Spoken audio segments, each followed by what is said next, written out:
George Floyd didn't die for people to feel good about themselves.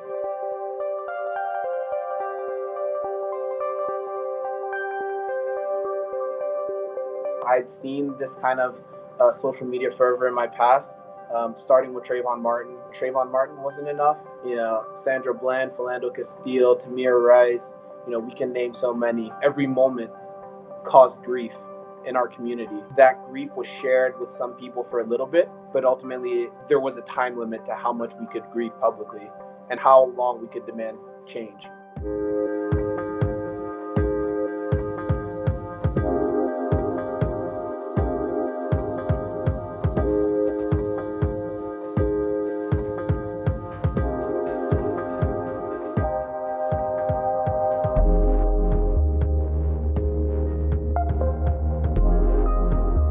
Knowing that our pain is only worth a few weeks of people's time, that's hurtful too. As our state and a lot of our country goes through phase 1 reopening, I know that this has gone straight to the back of people's minds, if not completely forgotten.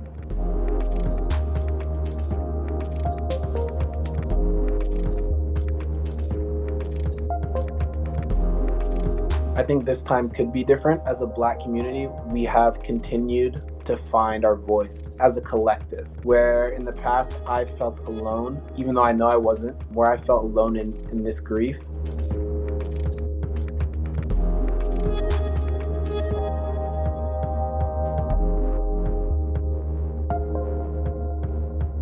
On a daily basis, individuals can support Black businesses, Black individuals, Black journalists, because those are areas that have been silenced or marginalized for too long, and we need to acknowledge as a society that they have so much to offer and teach us. On a political level, we have to talk about voting. Unfortunately, the right to vote is under attack in so many of our communities, especially within the Black community, through voter suppression. We need to put people in power who are gonna stop this assault on voting rights, so that communities can be more representative of the people who reside in them.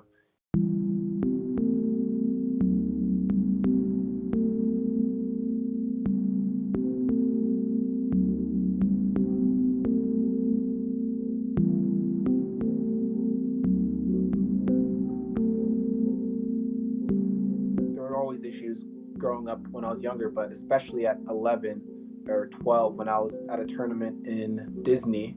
There was a team from South Carolina, and a couple players on that team called me the N-word, and I had come to understand the significance of that word, and it really bothered me. I don't think I told anyone after that game. I just kept it to myself, and I just recently started talking about that with people in the last few years. Blackness is sometimes viewed as a threat. I had to experience it more and more.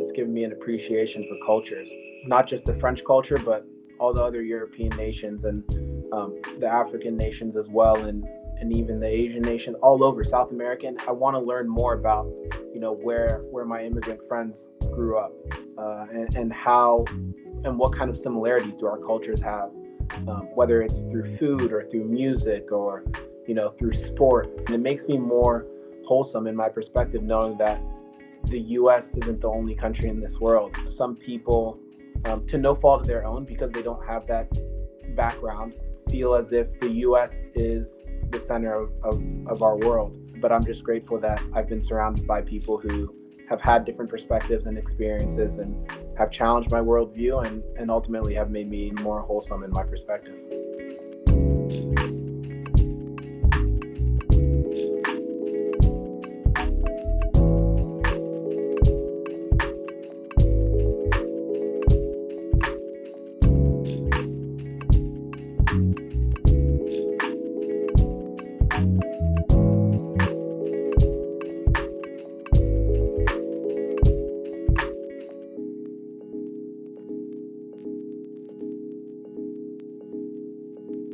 We're a global community. We rely, depend, and thrive off of each other.